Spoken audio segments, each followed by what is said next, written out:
देवी सती के खंडन के पश्चात इस संसार में शक्तिपिंड अनेकों रूप में गिरे। उनकी इस संसार में अनेकों अलग अलग स्थानों पर संसार के उद्धार और कल्याण हेतु शक्तिपीठ के रूप में स्थापना हुई। उन्हीं में से एक पिंड देवी का हृदय, जो देवघर झारखंड के वैद्यनाथ धाम में गिरा। और देवी के इस पिंड की सबसे विशेष बात थी कि ये माता का हृदय था और इस हृदय से संसार के सभी जीव जंतु और सभी प्राणियों के हृदय का स्पंदन इसी हृदय से गतिमान है। विष्णु मायेति शब्दिता नमस्तस्यै नमस्तस्यै नमस्तस्यै नमो नमः। हे मां जय मां या देवी सर्वभूतेषु शक्तिरूपेण संस्थिता नमस्तस्यै नमस्तस्यै नमस्तस्यै नमो नमः। नमस्तस्यै नमस्तस्यै नमस्तस्यै नमो नमः। नमस्तस्यै नमस्तस्यै नमस्तस्यै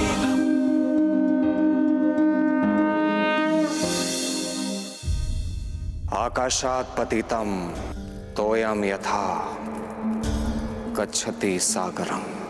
अर्थात जिस प्रकार आकाश से गिरा जल नदियों के माध्यम से अंततः सागर में जा मिलता है, उसी प्रकार संसार के सारे जीव माता के शक्तिपीठ से जुड़े हुए हैं। देवी के शक्तिपीठ से ही संसार के सभी प्राणियों का हृदय स्पंदित होता है। इस पीठ के द्वारा ही माता अपनी शक्ति, प्रेम और आशीर्वाद को जन जन के हृदय तक पहुंचाती हैं और इस संसार को चलाती हैं।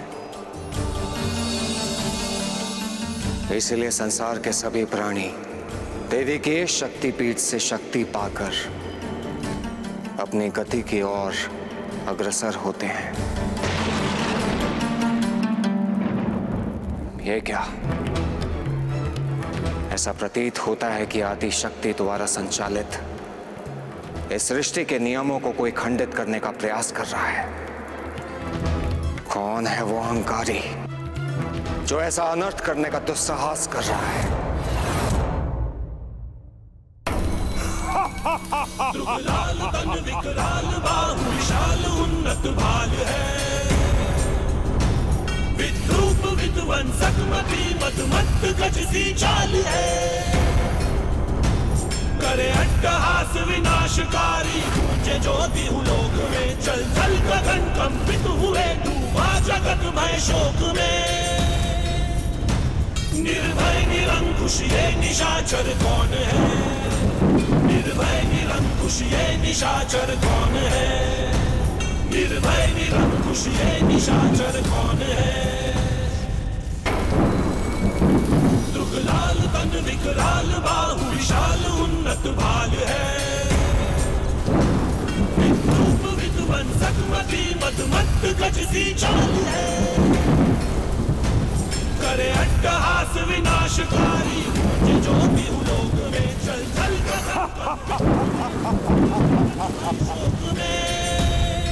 निर्भय निरंकुश ये निशाचर कौन है?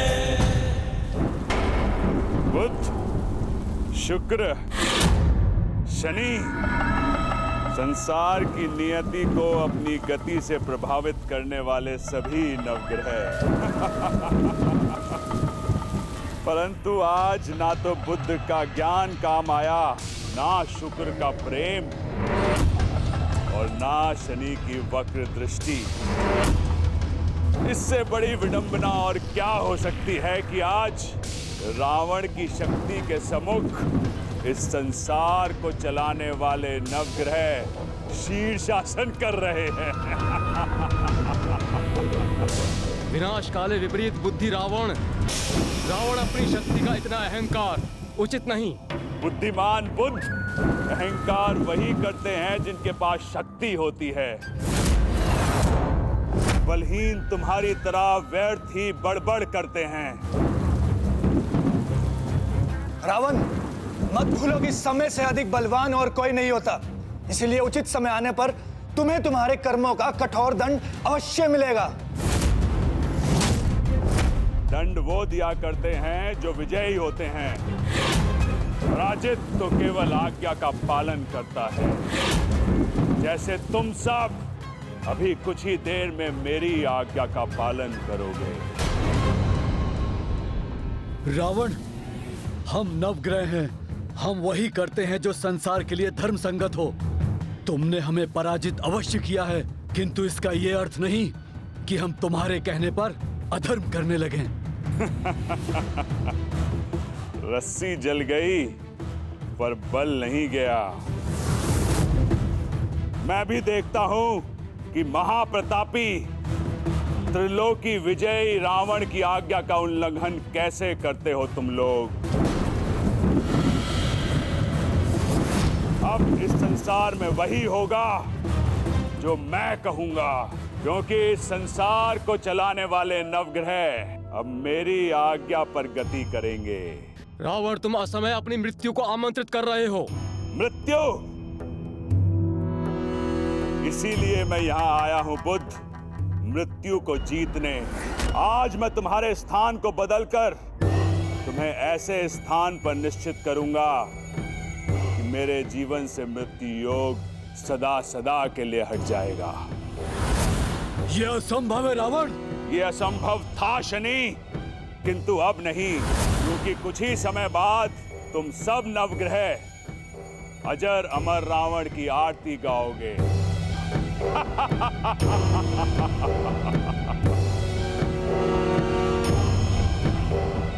नवग्रहों, अब तुम सब की दशा और दिशा, गति और नियति सब कुछ मैं निर्धारित करूंगा। मैं महापंडित रावण।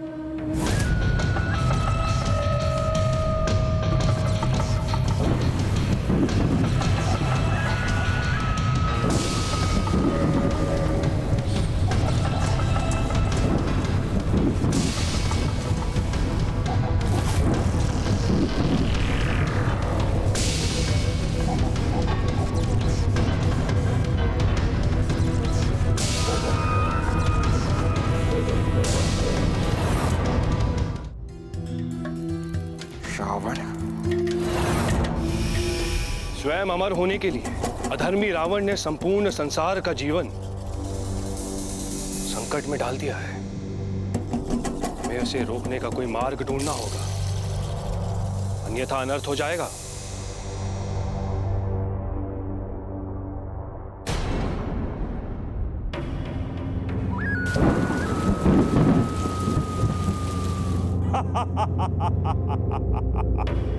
नवग्रहों, रोक लो स्वयं को। क्यों ऐसा अनर्थ कर रहे हो? क्यों अधर्मी रावण की इच्छा अनुसार गति कर रहे हो?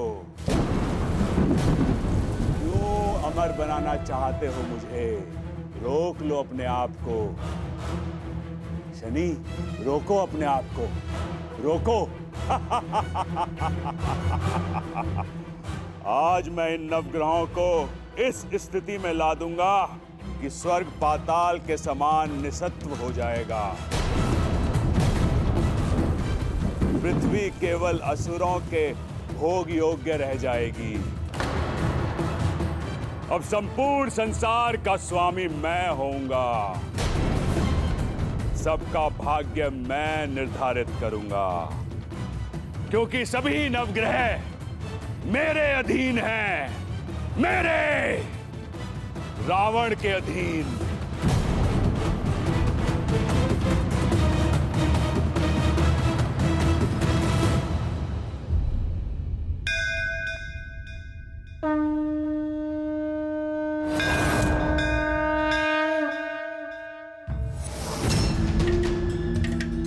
अहंकारी रावण, ये क्या अनर्थ कर दिया। उसने केवल नवग्रहों की दिशा ही नहीं बदली, अभी तो संपूर्ण नियति चक्र को ही परिवर्तित कर दिया है। ऐसे तो मां आदि शक्ति द्वारा रचित ये संपूर्ण सृष्टि ही नष्ट हो जाएगी।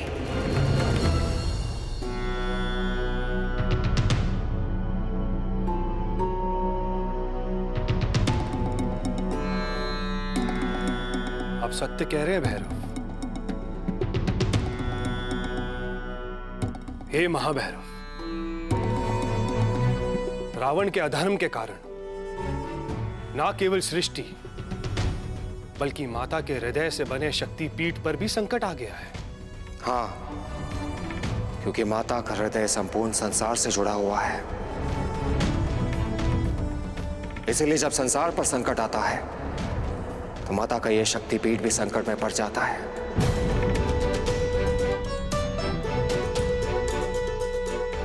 महाभैरव, वो देखिए,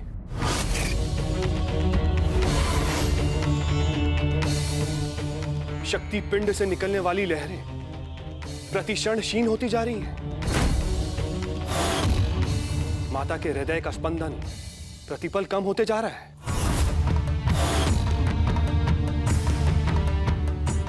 महाभैरव, मां के इस शक्तिपीठ के साथ समस्त संसार का जीवन जुड़ा हुआ है, क्योंकि यहां माता का हृदय स्थित है। यदि माता के शक्तिपिंड की शक्ति समाप्त हो गई तो संसार के प्रत्येक मनुष्य का जीवन संकट में पड़ जाएगा। महाभैरव, आप शक्तिपीठ के रक्षक हैं। अब आपको माता की शक्तिपीठ और संपूर्ण मनुष्य का जीवन आपके हाथ में है। आपको कैसे भी उनकी रक्षा करनी ही होगी। आप सत्य कह रहे हैं देवराज। अधर्मी रावण को रोकना होगा। मुझे किसी भी तरह इस शक्तिपीठ की रक्षा करनी होगी।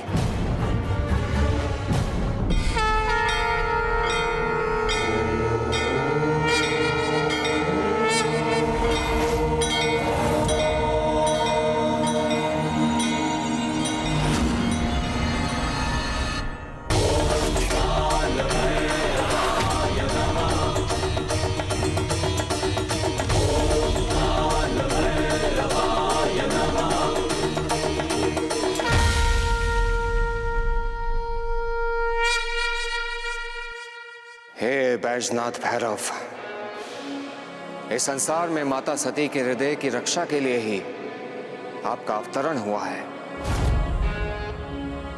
संसार में आए इस महासंकट को अब केवल आप ही दूर कर सकते हैं। हे महाभैरव, मेरे रहते हुए कोई भी अधर्मी मां आदि शक्ति के संसार को और उनके हृदय को अहित नहीं कर सकता, फिर चाहे वो अधर्मी रावण ही क्यों ना हो। मुझे आज्ञा दीजिए महाभैरव, जाइए अपना कार्य सिद्ध कीजिए।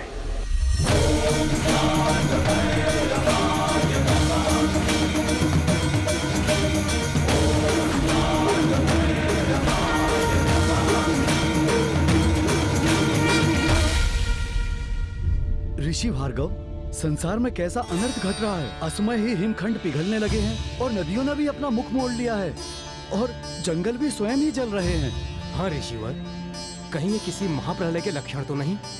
कहीं ऐसा तो नहीं इस सृष्टि का समाप्त होने का समय आ गया हो?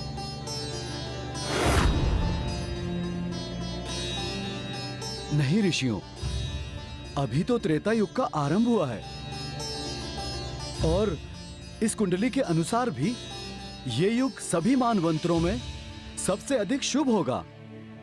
स्वयं नारायण संसार में धर्म और सत्य की स्थापना करेंगे। किंतु ऋषिवर, ये अनहोनी, यही तो मैं भी नहीं समझ पा रहा हूं कि इतने शुभ समय में भी प्रकृति अपने आप को नष्ट करने पर क्यों तुली है।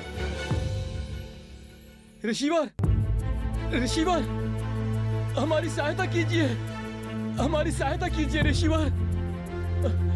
ऋषिवर, ऋषिवर रक्षा कीजिए, रक्षा कीजिए ऋषिवर,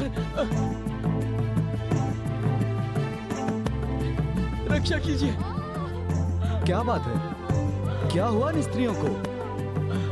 इसको कब से प्रसव पीड़ा हो रही है। सारे प्रयासों के बाद भी इसके बच्चे का जन्म नहीं हो पा रहा ऋषिवर। ऐसे कैसे हो सकता है?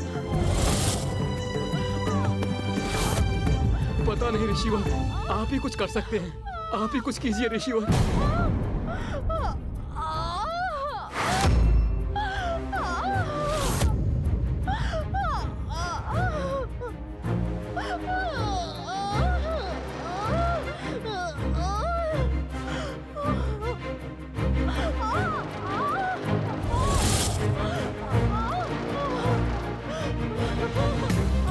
क्या हुआ ऋषिवर?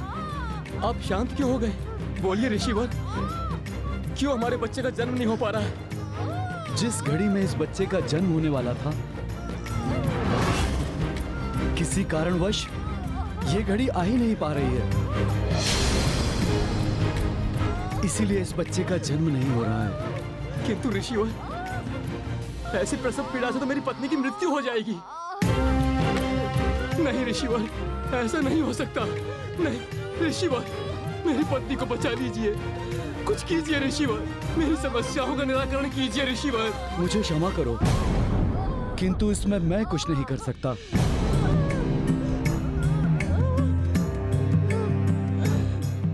अब सब कुछ केवल मां शक्ति कर सकती है। हे मां शक्ति, रक्षा करो मां, रक्षा करो।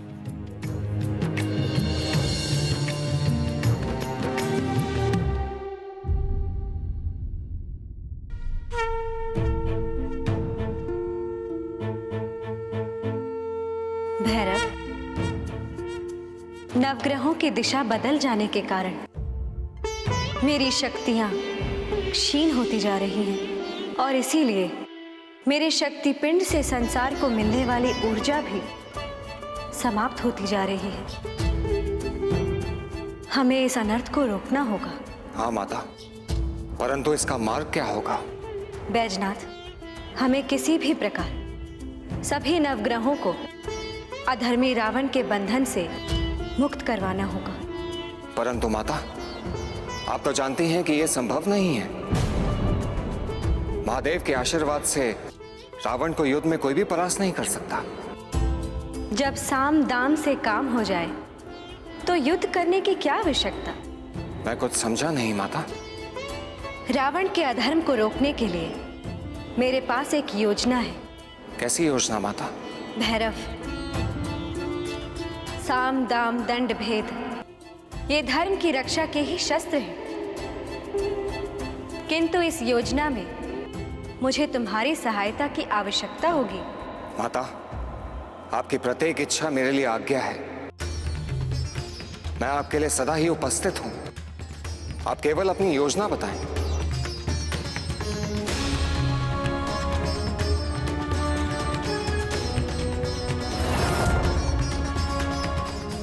मैं समझ गया माता कि मुझे क्या करना है। अलख निरंजन।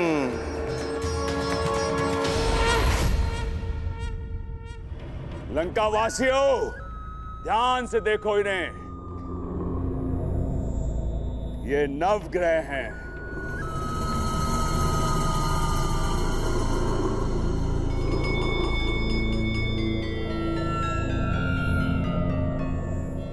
वही नवग्रह जो इस संसार के सारे जीवों के भाग्य दुर्भाग्य, यश अपयश और यहां तक कि जीवन मरण का निर्धारण करते हैं।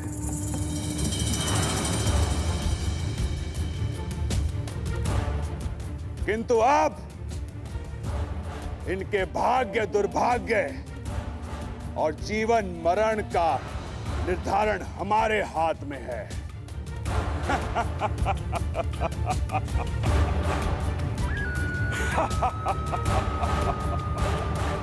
इसका अर्थ जानते हो लंका वासियों? इसका अर्थ है कि अब तुम्हारे जीवन में कोई संकट नहीं। अब केवल उसी की मृत्यु होगी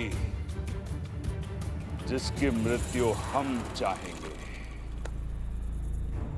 और केवल वही जन्म ले सकेगा जिसके जन्म की अनुमति हम देंगे।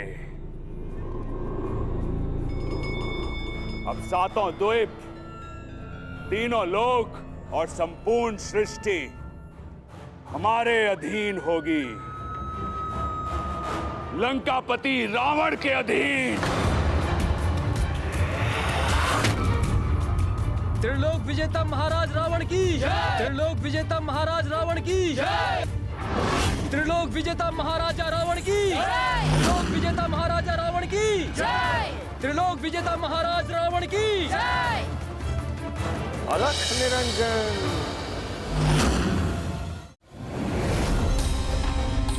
अलख निरंजन।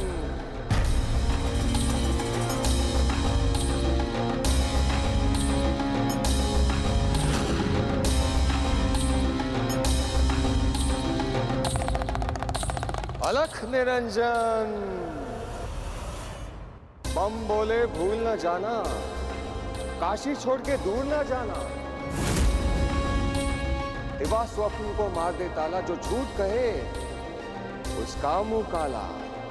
दिवा स्वप्न, झूठ, अगर कौन हो तुम?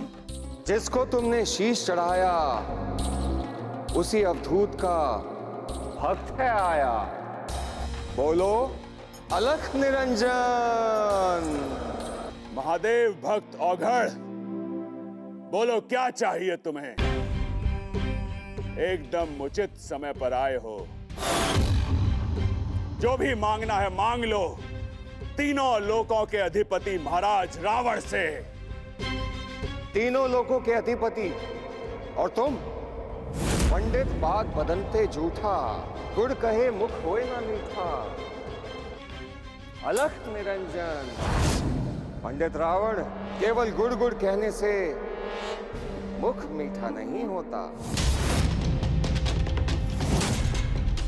औघड़, बात को अधिक घुमा फिरा मत। जो बोलना चाहता है स्पष्ट बोल। मेरे धैर्य की परीक्षा मत ले। इससे पहले कि मैं तेरी हत्या कर दूं, बोल क्या बोलना चाहता है? अलख निरंजन। निर्बुद्धि रावण, तुम्हारे परिवार में ही तुम्हारा शत्रु पल रहा है। तुम्हारे अपनों में से ही कोई है जो तुम्हारी सत्ता को स्वीकार नहीं करता। तुम्हें इस संसार से मिटा देने की योजनाएं बना रहा है और तुम यहां बैठे बैठे स्वयं को तीनों लोकों का अधिपति कह रहे हो। झूठ बोल रहे हो तुम औघड़। देव, नरनार, यक्ष, किन्नर, असुर, तीनों लोकों में ऐसा कोई नहीं जिसे रावण की अधीनता स्वीकार ना हो। सारी सृष्टि मेरे भय से थर थर कांपती है। वो कौन है जिसे मेरी अधीनता स्वीकार ना हो? किसमें इतना दुस्साहस है जो लंकापति रावण को चुनौती दे सके? रावण, यदि सुनना ही चाहते हो तो सुनो। वो कोई और नहीं, तुम्हारा ही सौतेला भाई कुबेर है। कुबेर? हाँ रावण, कुबेर। वही कुबेर जिससे तुमने स्वर्ण नगरी लंका को छीना था। वही कुबेर जिसके पुष्पक विमान पर तुमने अपना अधिकार कर लिया था। अब वही कुबेर तुम्हारे साथ युद्ध की तैयारियां कर रहा है। नहीं, ये सत्य नहीं हो सकता। कायर कुबेर ऐसा दुस्साहस नहीं कर सकता। बोलो अलख निरंजन। जिसको तुमने शीश चढ़ाया उसी महादेव का भक्त हूं मैं। इसलिए तुमको सत्य बताने के लिए आया हूं मैं।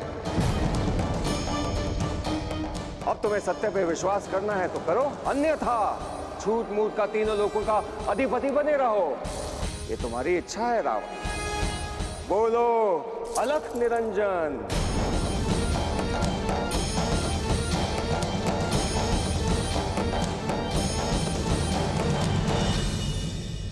यदि ये सत्य है तो कुबेर को जीवन के सबसे बड़े सत्य मृत्यु का दर्शन कराना ही होगा।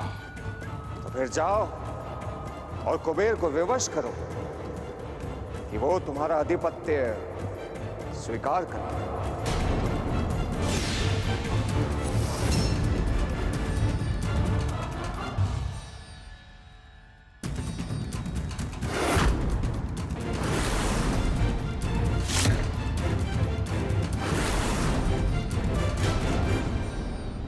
गुरुदेव, ये भैरव बैजनाथ ने क्या किया?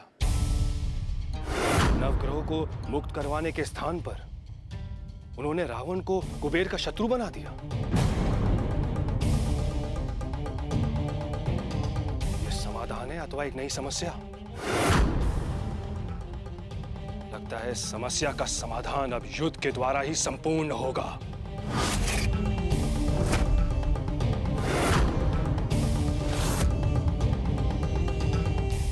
शांत हो जाइए देवराज, शांत हो जाइए। कभी कभी समाधान का मार्ग समस्या के समीप होकर जाता है। आप कहना क्या चाहते हैं गुरुदेव? देवराज, रावण केवल महापराक्रमी ही नहीं अपितु महापंडित भी है,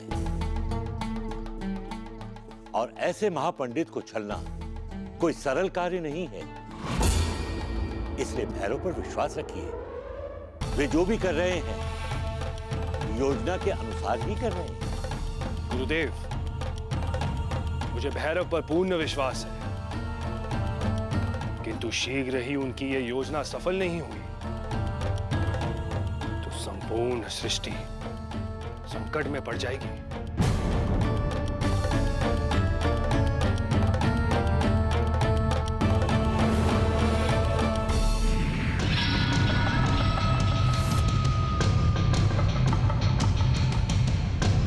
इस निर्बल कुबेर को मैंने अपना भाई समझकर जीवित छोड़ दिया, अब वही मेरे खिलाफ षड्यंत्र चर्चा है।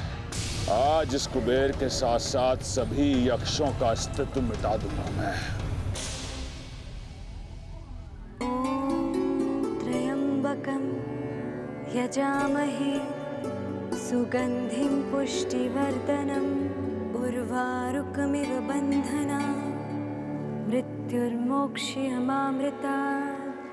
ॐ त्र्यंबकं यजामहे। ऐसा मीठा स्वर कौन है ये कोकिल से भी अधिक मीठे स्वर की साम्राज्ञी? त्र्यंबकं यजामहे सुगंधिं पुष्टिवर्धनम् उर्वारुकमिव बन्धनान्। महामृत्युंजय मंत्र का ऐसा मधुर जाप मैंने आज तक नहीं सुना। ऐसी विदुषी और मेरे आराध्य शिव की परम भक्त स्त्री से मिले बिना आगे बढ़ जाना उसकी भक्ति का अपमान होगा। सुगंधिं पुष्टिवर्धनम् उर्वारुकमिव बन्धनान् मृत्युर्मोक्ष्यमामृतात्। ॐ त्र्यंबकं यजामहे सुगंधिं पुष्टिवर्धनम् उर्वारुकमिव बन्धनान् मृत्युर्मोक्ष्यमामृतात्। ॐ त्र्यंबकं यजामहे सुगंधिं पुष्टिवर्धनम् उर्वारुकमिव बन्धनान् मृत्युर्मोक्ष्यमामृतात्। ॐ त्र्यंबकं यजामहे सुगंधिं पुष्टिवर्धनम् उर्वारुकमिव बन्धनान् मृत्युर्मोक्ष्यमामृतात्। ऐसा कोमल कंठ, ऐसी सुंदर स्त्री सुगंधिं पुष्टिवर्धनम् और वो भी शिव भक्त, इसे दो त्रिलोकी विजेता रावण की पत्नी होना चाहिए। आंखें खोलो देवी, तुम्हारी मनोकामना पूर्ण हुई।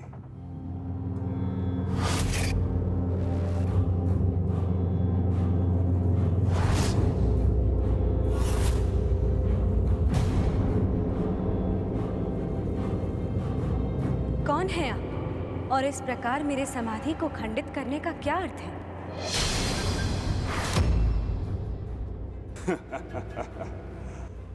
मैं सातों द्वीपों, तीनों लोकों का विजेता रावण हूं।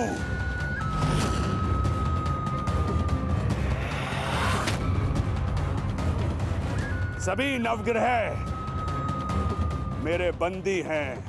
इस सृष्टि में ऐसा कुछ भी नहीं जिसे पाना मेरे लिए असंभव हो।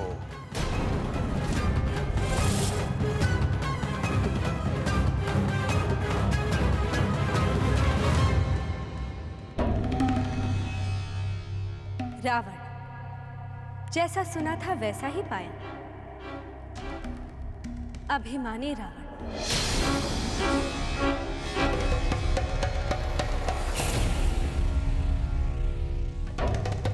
जिसके पास अहंकार होता है उसके पास कुछ भी नहीं।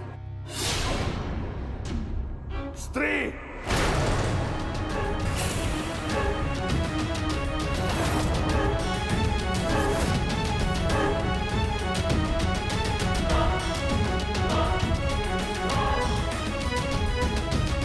देवी, इस समय मेरे हृदय में केवल एक ही इच्छा है, तुम्हें प्राप्त करना। इसीलिए मेरा प्रेम निवेदन स्वीकार कर लो। इसी में तुम्हारा हित है।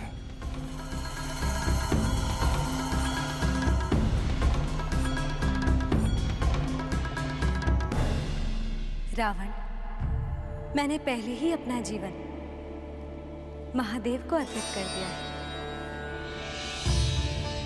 यही मेरे आराध्य हैं और यही मेरे स्वामी, और इनके अतिरिक्त संसार का प्रत्येक पुरुष मेरे लिए पुत्र के समान है।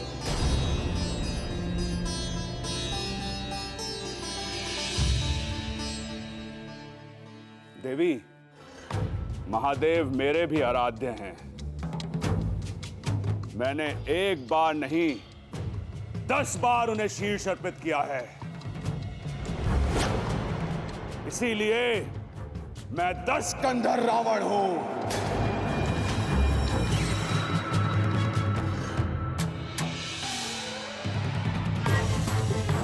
तुम्हारे लिए मुझसे उचित और कोई वर नहीं हो सकता।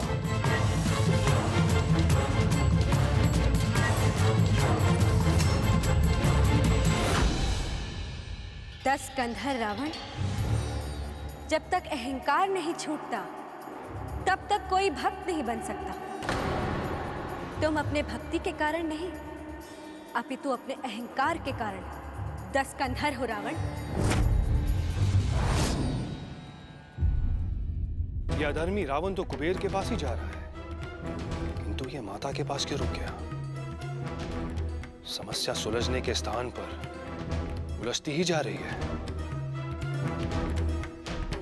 मुझे तो भय लग रहा है कि नवग्रहों की ही भांति अहंकारी रावण माता को बिना बंदी बना ले।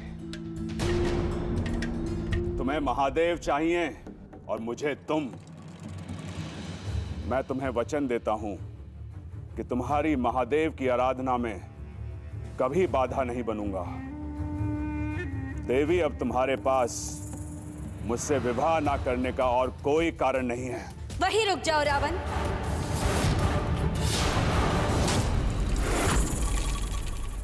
रावण, स्त्री का हृदय जब तक किसी को भली भांति परख ना ले तब तक उस पर विश्वास नहीं करता। उचित है। यदि मैं चाहूं तो तुम्हें अभी अपने साथ लेकर जा सकता हूं, किंतु मैं तुम्हें नहीं, तुम्हारे प्रेम को पाना चाहता हूं। इसीलिए मैं प्रतीक्षा करूंगा।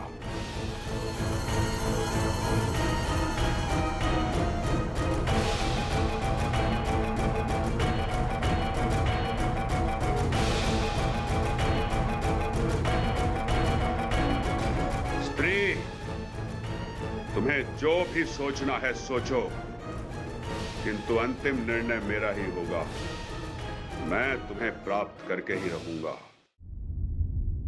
रावण, अगर तुमने देवी का पीछा नहीं छोड़ा तो तुम्हें मेरा सामना करना होगा, क्योंकि अगर तुम शिव भक्त हो तो मैं भी उन्हीं का अंश हूं।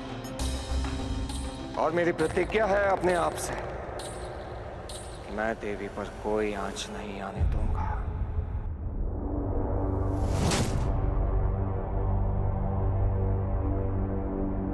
रावण, महापापी रावण आ गया। भागो, रक्षा करो अपनी।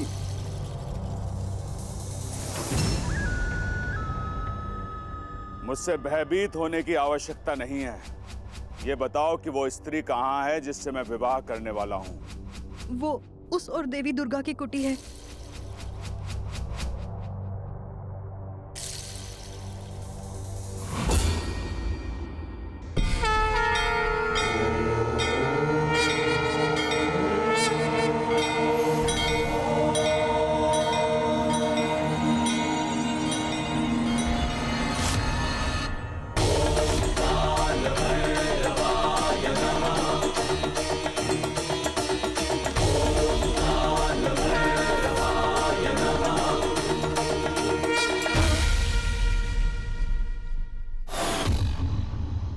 तीनों लोकों में ऐसा कोई नहीं जो रावण को रोक सके। कौन हो तुम? मैं शिव भक्त हूं और देवी भी शिव भक्त है। इसी कारण मैं उनका रक्षक हूं और उनकी इच्छा के विरुद्ध कोई भी उनकी कुटिया में प्रवेश नहीं कर सकता। यही तो जानने आया हूं, क्या है तुम्हारी देवी की इच्छा? क्या निर्णय लिया है उन्होंने? उन्हें तुम्हारा प्रस्ताव स्वीकार है, किंतु क्या? तुम्हें बताने से कोई लाभ नहीं होगा, क्योंकि तुम उनकी इच्छा पूर्ण नहीं कर पाओगे। रावण हूं मैं। संसार को चलाने वाले सारे नवग्रह मेरे अधीन हैं। इस संसार में कोई ऐसा कार्य नहीं जो करना मेरे लिए असंभव हो। बताओ, तुम्हारी देवी की क्या इच्छा है? देवी शिव भक्त है और शिव भक्ति के बिना वो एक पल भी संसार में रह नहीं सकती। इसलिए उन्होंने कहा है कि उन्हें तुम्हारा विवाह प्रस्ताव तभी स्वीकार होगा जब तुम उनके शिवलिंग को अपनी नगरी लंका तक ले जा सको। बस इतनी सी बात। मैं वचन देता हूं कि मैं देवी से तभी विवाह करूंगा जब शिवलिंग को अपनी स्वर्ण नगरी में स्थापित कर दूंगा। सोच लो रावण, आज तक कोई भी देवी के शिवलिंग को हिला नहीं पाया है। कहीं ऐसा ना हो कि तुम देवी के सामने हार जाओ। शिव भक्त हूं, कभी हार नहीं मान सकता। मेरा वचन कभी खाली नहीं जाता।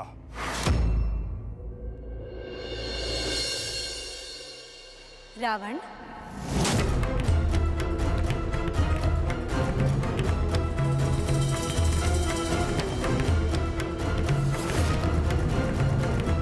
जो भी वचन देना सोच समझ कर देना, क्योंकि ये शिवलिंग लेकर आपको नंगे पैर धरती के मार्ग से होकर लंका जाना होगा। किंतु मार्ग में कहीं भी यदि आपने शिवलिंग को रखा तो आपको न केवल मुझसे विवाह करने का विचार त्यागना होगा, बल्कि बंदी बनाए गए सभी नवग्रहों को मुक्त करना होगा। नवग्रह? शिवलिंग को लंका ले जाने या ना ले जाने से नवग्रह का क्या संबंध? क्यों? क्या आपको अपनी शक्तियों पर कोई संदेह है?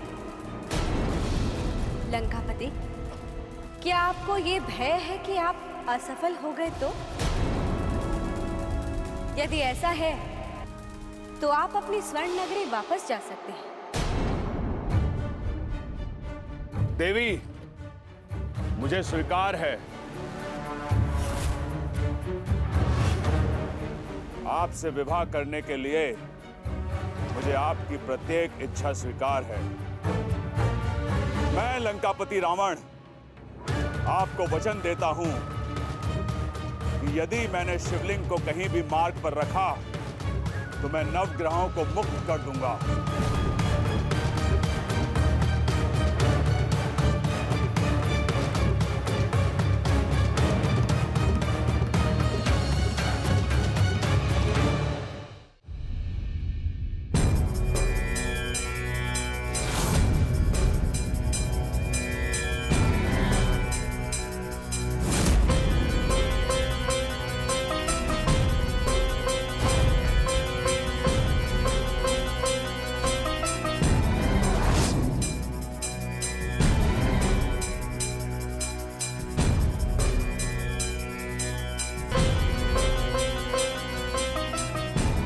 हे महादेव, मेरी बड़ी इच्छा थी आपको अपनी नगरी में स्थापित करने की।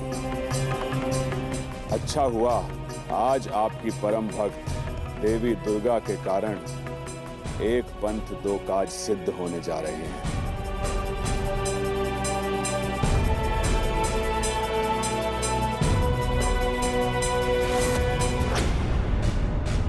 एक बार और सोच ले लंकेश, कहीं ऐसा ना हो कि ये दो नावों की सवारी आपको ही न ले डूबे। सोचना अब आपको है देवी, क्योंकि अब आपको रावण प्रिय बनना है।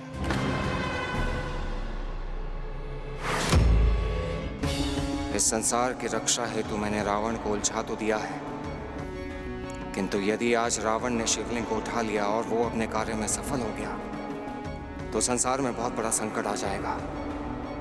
फिर ना मैं संसार की रक्षा कर पाऊंगा और ना ही देवी की रक्षा कर पाऊंगा। मैं रावण हूं, रावण।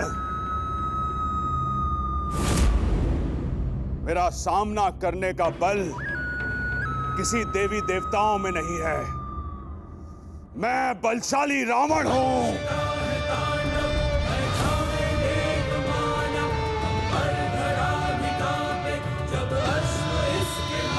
बैजनाथ, मेरी रक्षा करना आपका धर्म है।